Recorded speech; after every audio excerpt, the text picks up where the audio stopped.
So I want to say how honored I am to be a participant in this. I teach a course in human neuroanatomy as part of our master's degree program at the University of Southern California, and I was reviewing some slides about a year ago, and I realized that Corbinian Brodmann's birth and his death would have their anniversary of this year. I quickly sent an email to Dr. Zillis and to others, and within 10 minutes, Carl had replied to me saying that OHBM needed to do something to commemorate this important man and his important work as part of this year's meeting. I'm delighted that Carl has provided his leadership in pulling this session together with the participation of Katrin and Conrad. I would like to summarize a little bit of what Carl has talked about, point out several addendums to stuff that was talked about in the context of big brain and other areas of multivariate morphological brain signatures that we can view with human neuroimaging techniques, and kind of conclude by bringing us back to Brodmann as a person and as a community, why we should feel that his work is important. Not very responsive button, is it? There we go.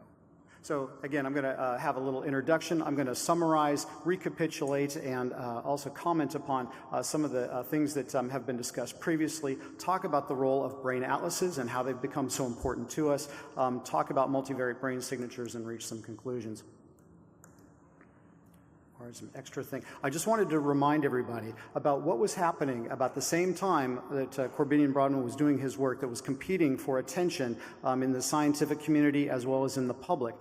Phrenology was still going strong, and around 1900, maps like this were not at all unfamiliar to the scientific literature. Entire academic societies were founded based upon maps like this, and indeed in the 1880s, even the work of John Harlow, who was the physician who treated Phineas Gage, commented that Phineas Gage's injury was severe enough to have destroyed the areas of veneration and benevolence in his phrenological map. Indeed, it was so popular in the culture that people were being advised to look at the cranial characteristics of particular people in deciding upon who your friends and business partners should be and potential mates, if you will.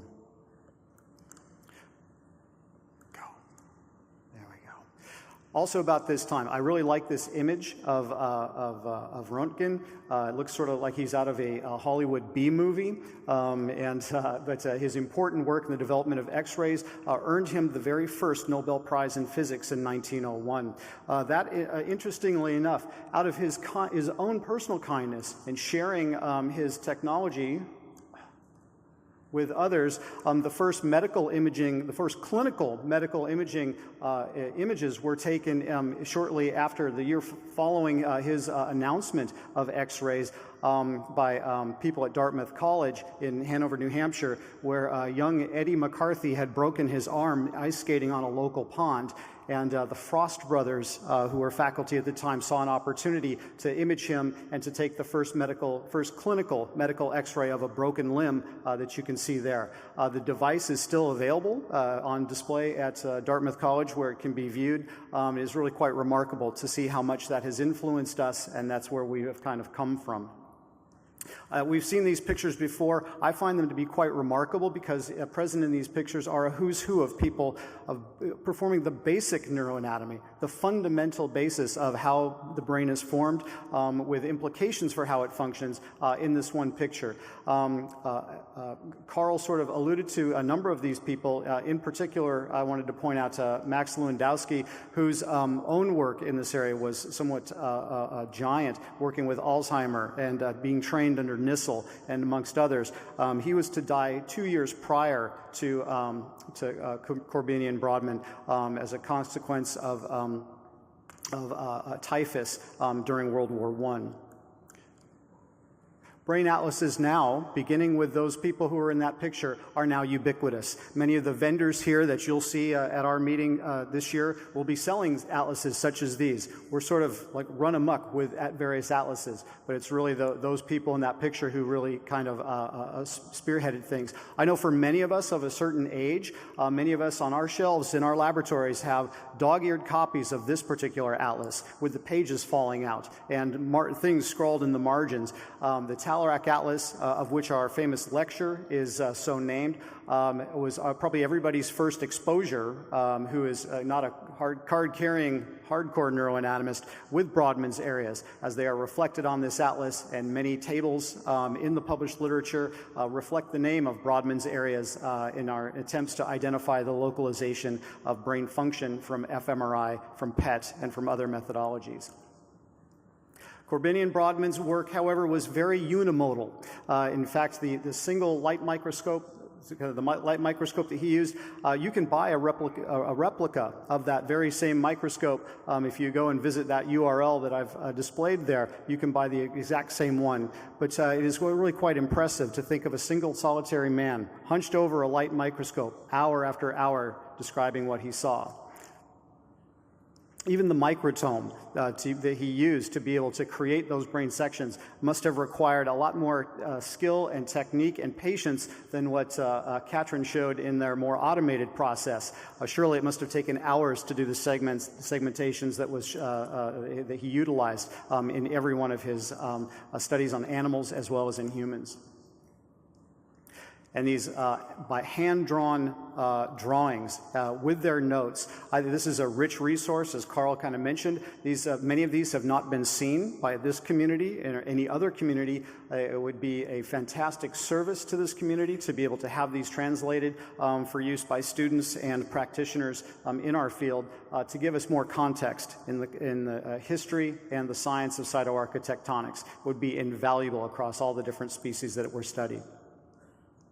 Corbinian Brodmann's 1909 work is impressive to look at. I do not speak German, and I do not read German, and so Google Translate was particularly helpful for me in trying to understand some of the passages, despite the availability of Geary's English language translation. Looking through it is really quite a tour de force, and looking at that is very impressive. I encourage everyone to do it.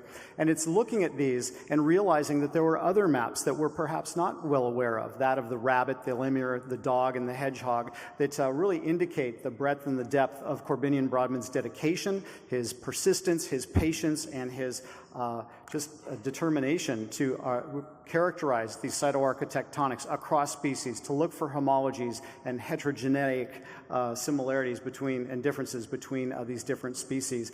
Many of these are probably part of that archive, and would be the notes on those would be particularly helpful to have available to us. But it is on page 131 in the section on the human brain, figures 85 and 86, that we see that famous figure, which has been reproduced countless times in many major journal articles and countless influential textbooks throughout the past 100 years. It's really quite impressive to see that that has become part of the firmament, part of the fabric of the work that we do in this field. Oops, I'll skip over that one. Of course, now with FreeSurfer and other automated tools, we have these at relatively the point-and-click ability. FreeSurfer generates these as a consequence of Recon All. Many of you have probably done that. Knowing where they come from is very important. Likewise, other modalities beyond cytoarchitectonics are also kind of critical. Oscar Vogt, at the time of Brodmann's work, was also pioneering the study of myeloarchitectonics, and certainly the figure that's there on the left is almost equally as famous, being reproduced in countless textbooks throughout the past 100 years, being part of Vogt's work over the next subsequent decades, and extending into work even in the 60s and being influential today.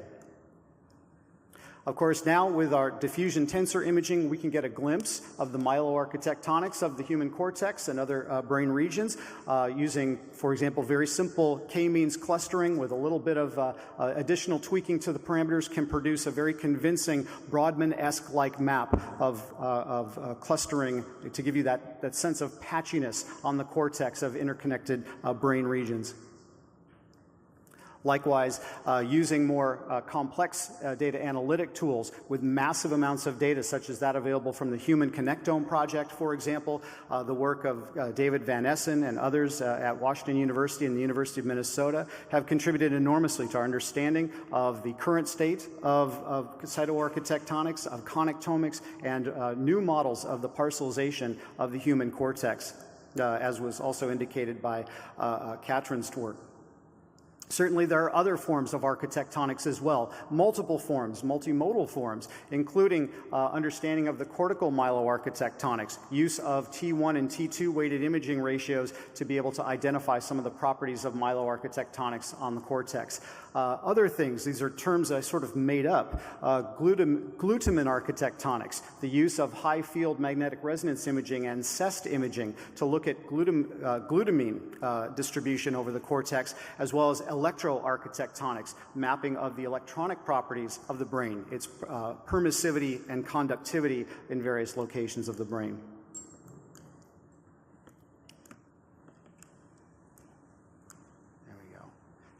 Certainly, bringing these things together in terms of linking structure and function have formed the basis of network theory, which has become an essential tool for many of us in this field, bringing together the small world properties with other forms of network connectivity to map various regions of the brain that participate collectively and together, some more than others in the context of the Rich Club set of brain regions, as well as the white matter fiber pathways, which are essential in the process of mapping brain function and structure, where the disappearance of those superhighways of conductivity change the network properties in appreciable ways, mapping out a scaffold of white matter connectivity which interconnects various regions of the cerebral cortex.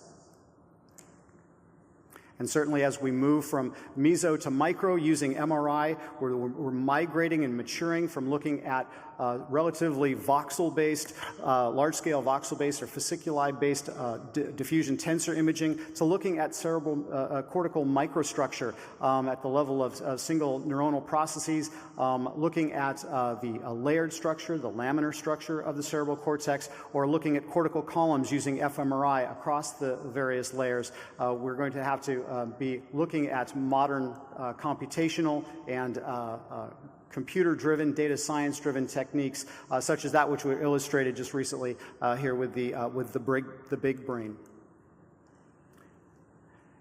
I just want to conclude by pointing out an obituary that came out shortly after Corbinian Brodmann's death, that by Sidney Cole in 1921, where he asked the question, how is Brodmann's work to be continued and what new inquiries arise out of it? Some of the areas that he distinguished are not sharply demarcated, but fade into one another gradually. The limits assigned to these will have to be adjusted by other criteria, e.g. the results of other anatomical experiments.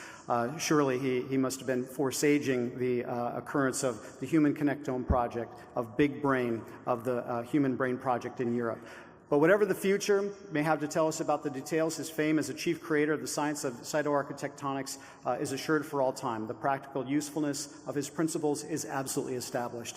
So I think for all of us, as we're listening to talks over the next several days, as we're viewing the posters that will be up today and throughout the meeting, all of us can say a quiet thank you to a certain humble, distinguished German anatomical scientist upon whose work we've so greatly depended. So thank you.